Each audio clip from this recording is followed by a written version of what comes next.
സദൃശ്യവാക്യങ്ങൾ 7-ാം അധ്യായം. മകനെ, എന്റെ വചനങ്ങളെ പ്രമാണിച്ച് എന്റെ കൽപ്പനകളെ നിന്റെ ഉള്ളിൽ സംഗ്രഹിച്ചു കൊള്ളുക.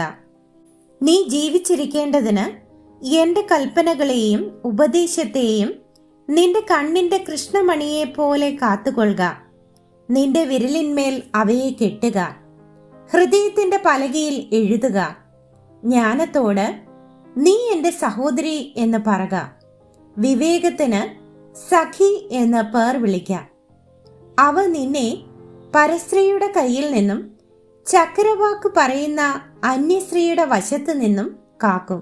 ഞാൻ എൻ്റെ വീട്ടിന്റെ കിളിവാതിൽക്കൽ അഴിക്കിടയിൽ കൂടി നോക്കിക്കൊണ്ടിരിക്കുമ്പോൾ ഭോഷന്മാരുടെ ഇടയിൽ ഒരുത്തനെ കണ്ടു.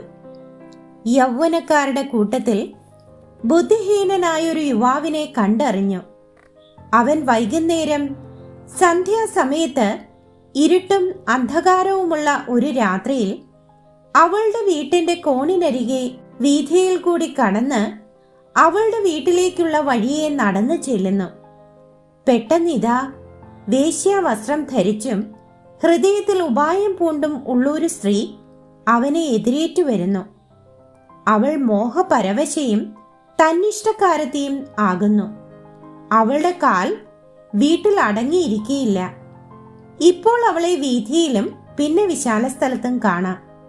ഓരോ കോണിലും അവൾ പതിയിരിക്കുന്നു.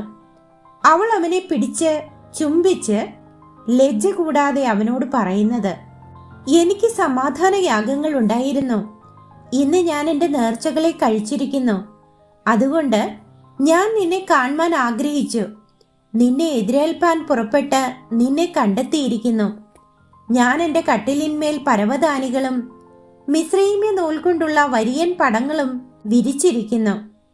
മൂറും അകിലും ലവംഗവും കൊണ്ട് ഞാൻ എൻ്റെ മെത്ത സുഗന്ധമാക്കിയിരിക്കുന്നു. വരിക, വെളുക്കും വരെ നമുക്ക് പ്രേമത്തിൽ രമിക്കാം. കാമവിലാസങ്ങളാൽ നമുക്ക് സുഖിക്കാം. പുരുഷൻ വീട്ടിലില്ല, ദൂരയാത്ര പോയിരിക്കുന്നു. പണമടിശീല കൂടെ കൊണ്ടുപോയിട്ടുണ്ട്. പൗർണമാസിക്ക് വീട്ടിൽ വന്നെത്തുകയുള്ളൂ. ഇങ്ങനെ ഏറിയൊരു ഇമ്പവാക്കുകളാൽ അവൾ അവനെ വശീകരിച്ച് അധരമാധുര്യം കൊണ്ട് അവനെ നിർബന്ധിക്കുന്നു. അറുക്കുന്നിടത്തേക്ക് കാളയും ചങ്ങലയിലേക്ക് ഭോഷനും പോകുന്നതുപോലെയും പക്ഷി ജീവഹാനിക്കുള്ളതെന്നറിയാതെ കെണിയിലേക്ക് ബന്ധപ്പെടുന്നത് പോലെയും കരളിൽ അസ്ത്രം തറയ്ക്കുവോളം അവൻ അവളുടെ പിന്നാലെ ചെല്ലുന്നു.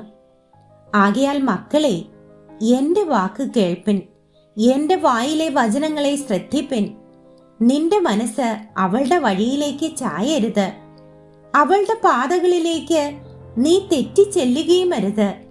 അവൾ വീഴിച്ച ഹതന്മാർ അനേകർ. അവൾ കൊന്നുകളഞ്ഞവർ ആകെ വലിയൊരു കൂട്ടമാകുന്നു. അവളുടെ വീട് പാതാളത്തിലേക്കുള്ള വഴിയാകുന്നു. അത് മരണത്തിന്റെ അറകളിലേക്ക് ചെല്ലുന്നു.